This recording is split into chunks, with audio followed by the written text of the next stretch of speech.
அன்பிற்குரிய மாணவர்களே, இன்றைக்கி சொல்யூஷன் பாடத்தில் இந்த கணக்குக்கான ஆன்சர் பார்ப்போம். ஸோ பாருங்கள், என்ன கொடுத்துருக்காங்க அப்படின்னா, the normality of a 25% of weight by weight solution of NH3 ammonia. அந்த சொல்யூஷனோட டென்சிட்டியும் கொடுத்துருக்குறாங்க. என்ன கேட்டிருக்காங்க அப்படின்னா, நார்மாலிட்டி கண்டுபிடிக்கணும் ஒரு 25% வெயிட் பை வெயிட் சொல்யூஷன் இருக்கக்கூடிய அமோனியாவுக்கு. ஸோ நார்மாலிட்டி நம்மளுடைய ஆன்சராக இருக்கணும். ஸோ இப்போ இந்த கணக்கில் நீங்கள் வெயிட் பை வெயிட் பர்சன்டேஜ் இருந்துச்சு அப்படின்னா, இதில் 25% நமக்கு யார் இருக்கான்னா அமோனியா இருக்குது. அப்போது என்ன அர்த்தம் அப்படின்னு கேட்டிங்கன்னா, 25 கிராம் அமோனியா எதில் நம்ம எடுத்துருக்குறோம் அப்படின்னு கேட்டிங்கன்னா, ஒரு கரைசலில் எடுத்துருக்குறோம். அதோட அளவு எவ்வளவு அப்படின்னா, அந்த சொல்யூஷனில் வந்து 100 கிராம் இருக்குது. ஸோ இதை நீங்கள் முதல்ல புரிஞ்சுக்கிடணும். 25% வெயிட் பை வெயிட் அப்படின்னா அதில் 25 கிராம் அமோனியா இருக்குது. அந்த சொல்யூஷனுடைய மொத்த அளவு எவ்வளவு அப்படின்னா 100 கிராம் இருக்குது. ஸோ இப்போ இதுக்கு நம்ம என்ன கொடுத்துருக்காங்க அப்படின்னா, இன்னொன்று வந்து டென்சிட்டி கொடுத்துருக்குறாங்க. ஸோ இப்போ நீங்கள் உங்களுக்கு தெரியும், ஃபஸ்ட்டு வந்து இதுக்கு நீங்கள் கேபிட்டல் M மோலாரிட்டி கண்டுபிடிங்க. அதாவது அதுக்கு ஃபார்முலா என்ன அப்படின்னு கேட்டிங்கன்னா, number of moles of solute by volume of solution in litre.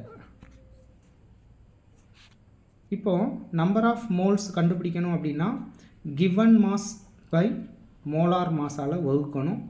அப்போ அந்த கணக்கில் கிவன் மாஸ் எவ்வளவு அப்படின்னு கேட்டிங்கன்னா, சொல்யூட் வந்து 25 கிராம் அமோனியா. அமோனியாவினுடைய மோலார் மாஸ் உங்களுக்கு நல்லாவே தெரியும். நைட்ரஜனுக்கு 14, 3 ஹைட்ரஜனுக்கு 3, அப்போ 17.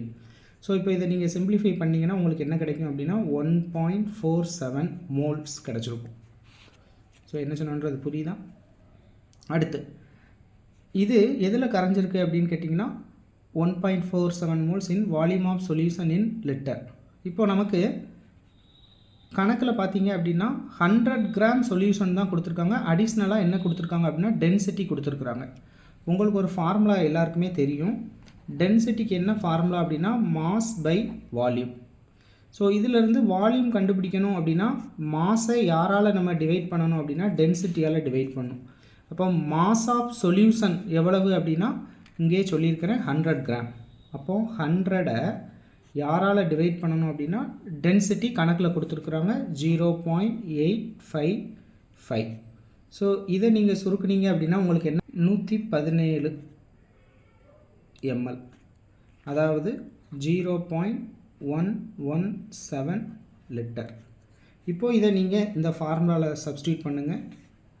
Number of moles of solute 1.47 by volume of சொல்யூஷனை லிட்டரில் நீங்கள் எழுதுனீங்கன்னா 0.117.